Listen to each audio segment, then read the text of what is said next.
Barbara Streisand.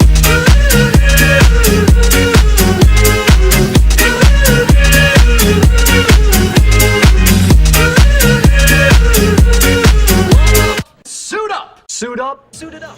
Hi, I'm London. Today on the Famiglia Show, we'll be talking about XTC youth in the youth of America. XTC is a drug that has infiltrated youth culture in the U.S. It has #1 drug scheduling, a long list of immediate side effects, and a dangerous chemical compound. But when a user takes XTC, it releases all of the stored up serotonin in one's body to produce a loved up, I love everything type of high.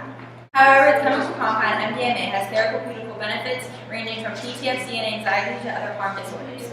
It's rarely researched, but it is now becoming increasingly popular and talked about as it gets a reckless image from the rape scene. We're going to talk about a little bit on XTC today. We have a special guest, Gabriel Rubio. He is a executive professor at University of Mississippi. He has written this fantastic sociology book, Introduction to Sociology. He teaches several courses. It's very fantastic.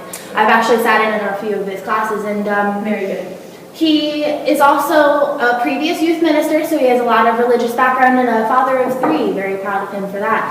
And here he is. Gabriel, why don't you introduce yourself a little bit? All right, hi. My name's Gabriel. My friends call me Gabe. I'm a doctor in sociological studies, and I'm here to help my friends out here with some questions that they have on some very pressing matters that's threatening our youth today. Yes, well, thank you for joining us, Gabe, once again. Oh, not a problem. Yeah, thank you very much. We appreciate your assistance here on this show. Absolutely, it's a pleasure. So Gabe, as your first question, what do you think has contributed to the rise of ecstasy youth in our youth culture? The rise of ecstasy youth in our youth culture. Well, I definitely have to say the social media in today's society, especially with the new rise in electro dance music, or EDM as they call it, has definitely played a major part in the scene there, because there's a lot of drug use to amplify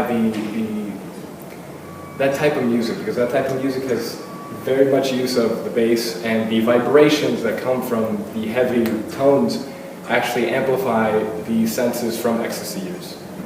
In your studies, do you think that the youth in the U.S. could be self-medicating with ecstasy, kind of like in the past marijuana or self-injury?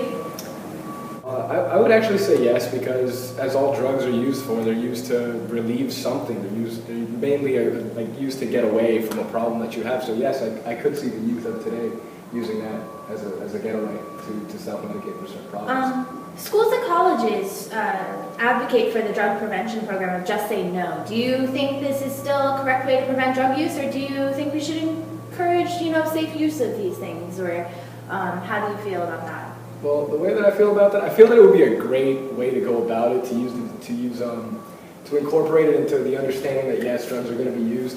But the only problem is the fact that drugs themselves are still illegal.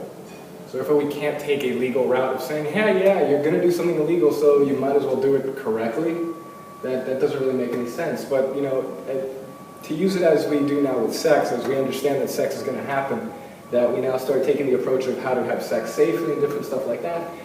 I guess, yes, you could take it through that route, but all in all, it's still illegal, so therefore, the drugs should just not be used. So, okay, one last question, Dr. Rubio, and thank you so much again for joining us. Ecstasy has actually been shown, even though it is still illegal, to help with anxiety, PTSD, and traumatic experiences, to get people talking about them. Do you think it will ever be legalized, and what's your take on whether it should be or not?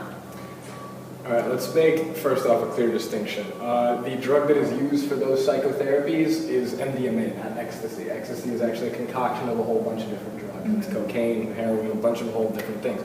But ecstasy, I'd be completely against for that. But I have, seen and I have heard of research done by fellow colleagues that psychotherapy through MDMA, and I've also heard LSD, but that's a whole different topic. Yeah. But through MDMA, yes, there have been successful therapies where soldiers have gotten over their post-traumatic stress disorders.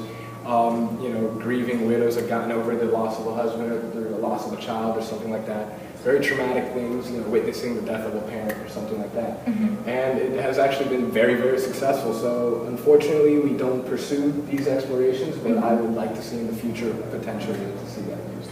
And do you think eventually that it could reach the same level of legalization fight as cannabis? I guess it could, but I would rather see more of a medical use for that, because it is a very heavy and controlled substance versus recreational uses. So you'd rather see it in a strong medical prescribed Right. thing where maybe the patients are monitored closely, Exactly, or something like that. where it's not like a prescribed use for home use, it's more Exactly, like a right. prescribed use in hospital use right. or within Within the testing. confines I of an see. office or That's a something. very smart way to handle that situation, especially with such a strong drug. I wouldn't want to, Exactly. Yeah. have it prescribed to the wrong person on accident or something along those lines. Like, And do you think one, better way to get there is to just eliminate all EDM music and not EDM music, but festivals in general because of the bad, reckless image it's giving MDMA, or just let that music continue and look at it in a different light? I don't think getting rid of the music would have anything to do with it, because people who are going to do drugs are going to do drugs regardless of the music. It just gives them a scene and a place to do it. If you remove that, they're just going to go find another scene and a place to do it. Yeah. So unfortunately, I mean, the music is just the music in itself. They're two whole separate things.